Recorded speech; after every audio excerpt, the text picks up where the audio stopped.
오늘의 말씀은 신명기 31장에서 34장까지 언약의 연속성에 대한 말씀입니다. 모세가 온 이스라엘에게 말씀하였는데 그는 120세이고 더 이상 출입을 하지 못합니다. 하나님께서도 이르시기를 그가 요단을 건너지 못한다고 하셨고, 하나님께서 먼저 건너가 멸하시고 차지할 것이고 여호수아가 내 앞에서 건널 것이고, 이에 이미 멸한 아모리 왕 시온, 옥, 미 그 땅에 행한 것 같이 그들에게 행할 것이고, 너희는 내가 명한 모든 명령대로 그들에게 행하라. 강하고 담대하라. 두려워하지 말라. 떨지 말라. 하나님께서 함께 가시며 결코 떠나지 않고 버리지 않고 않을 것이다. 여호수아를 불러 온 이스라엘 목전에서 강하고 담대하라. 땅을 차지하라. 하나님께서 내 앞에 가며 함께하사 떠나지 않고 버리지 않고 않으실 것이니 두려워하지 말고 놀라지 말라고 말씀하십니다. 율법을 써서 레위 자손 제사장들과 이스라엘 모든 장로에게 줍니다. 매 7년 끝 면제년 초막절에 하나님이 택하신 곳에 모여서 율법을 낭독하고 듣게 할 것이고 지켜 행하게 하여 하나님 경외하기를 배우게 하라 합니다. 모세가 죽을 기한이 가까워서 여호수아와 함께 회막에 나오고 하나님께서 구름 기둥 가운데 장막에 나타나 장막문에 머물러 모세에게 이르십니다. 너는 내 조상과 함께 누우려니와 이 백성을 그 땅으로 들어가 음란히 이방신들을 따르고 나를 이 백성은 그 땅으로 들어가 음란히 이방신을 따르고 나를 버리고 언약을 어길 것이다.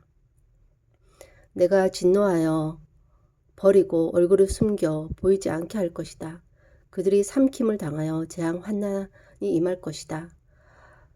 노래를 써서 부르고 증거가 되게 하라. 땅에 들어가며 먹고 배부르고 살찌면 돌이켜 다른 신들을 섬기며 멸시하여 언약을 어기리니 수많은 재앙 환난을 당할 때 이 노래가 증인이 될 것이다. 라고 하고 모세가 그날에 이 노래를 써서 가르칩니다. 하나님이 눈의 아들 여호수아에게 명령하여 강하고 담대하라. 내가 너와 함께 하겠다고 하십니다. 율법의 말씀을 책에 써서 마친 후 레위 사람에게 언약궤 곁에 두어 증거가 되게 하라. 내가 살아서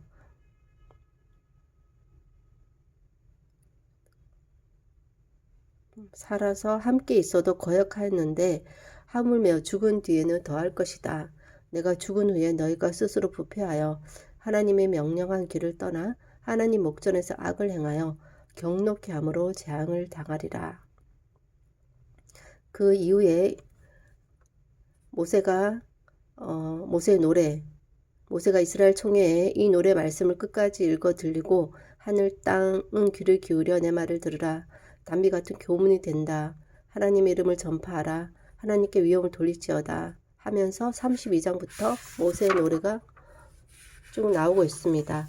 그리고 34장에 모세가 모압 평지에서 느보산에 올라 여리고 맞은편 비스가 산 꼭대기 이름에 하나님께서 길앗 온 땅을 단까지 보이십니다. 온 납달리 에브라임 므낫세 땅 서해까지 유다 온 땅 네겝 종려 나무의 성읍 여리고 골짜기 평지를 소알까지 보여주시고 모세에게 내가 아브라함 이삭 야곱에게 맹세하여 그의 후손에게 주리라 한 땅을 너는 눈으로는 보게 하였으나 건너가지는 못한다 하고 말씀하시고 모세는 하나님의 말씀대로 모압 땅에서 죽어 모압 땅 골짜기에 장사되었고 오늘까지 그가 묻힌 곳은 아는 사람이 없습니다.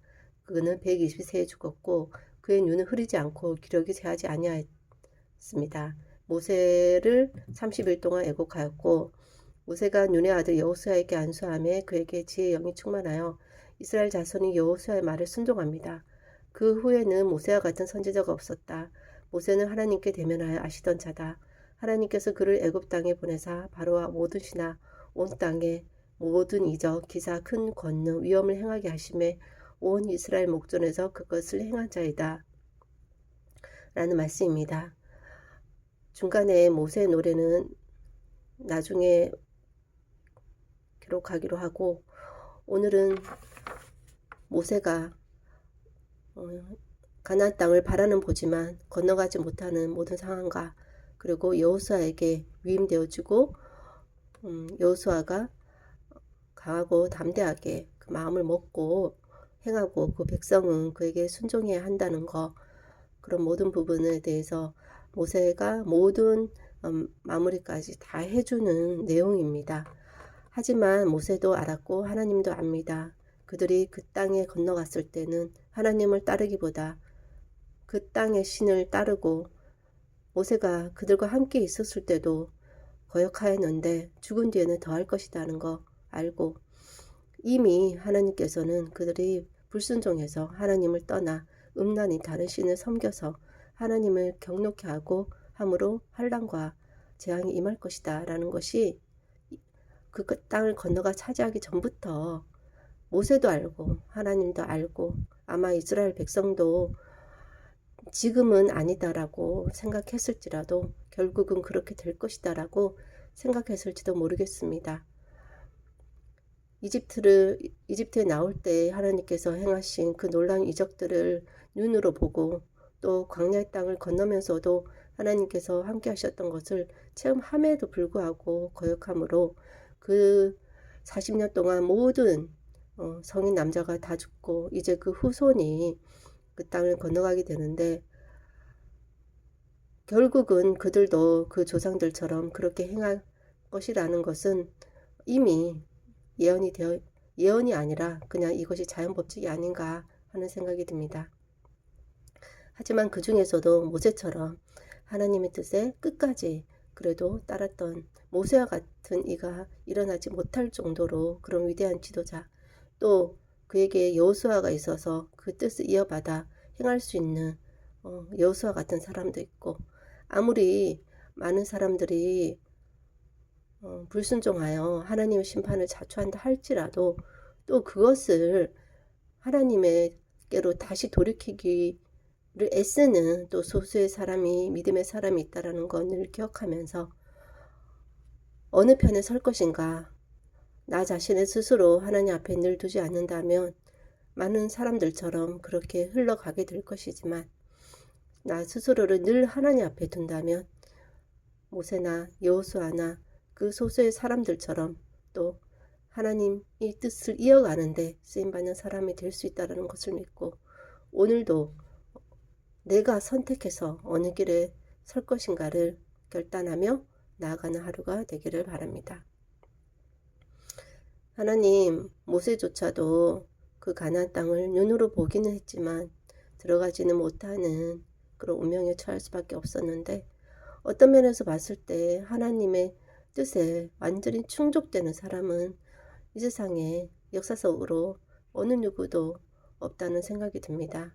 하지만 하나님께서는 그런 부족한 사람이라 할지라도 그를 백분 활용하여서 하나님의 뜻을 계속해서 이어가시는 것을 볼 때 하나님의 인내심은 너무나도 크다라는 생각이 들고, 그렇게 하나님께서 다 하실 수 있지만 그래도 부족한 사람을 들어서 조금씩 하나님의 일들을 이루어 가시는 것을 볼 때 그래도 희망이 있지 않은가 하는 생각이 들고, 결국은 멸망으로 치달을 수밖에 없는, 이미 이스라엘 역사를 아는 자로서 그들이 하나님의 가나안 땅에 들어가긴 전부터 이미 그들이 포로가 되어 이방 땅으로 정말 다시 이집트에서 포로된 것보다 더 큰 환난을 당하며 포로 생활로 나아가게 되는 것을 볼 때 그 땅에 들어가는 것이 무슨 의미가 있는가,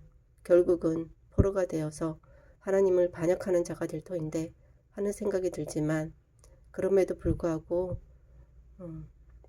그런 모든 이스라엘 역사를 교훈 삼아 궁극적인 하나님의 구원을 바라보며 이 땅에서 자의반 타의반으로 포로된 생활을 한다 할지라도 그래도 그 안에서 하나님의 뜻을 행하기 위해 몸부림치는 그런 믿음의 사람들이 늘 있다라는 사실을 잊지 않고, 나도 그들의 반열에 들어설 수 있는 은혜를 허락하여 주시기를 바라옵고, 오늘도 그런 한날 되기를 소원하며 모든 말씀 예수님 이름으로 기도하였습니다. 아멘.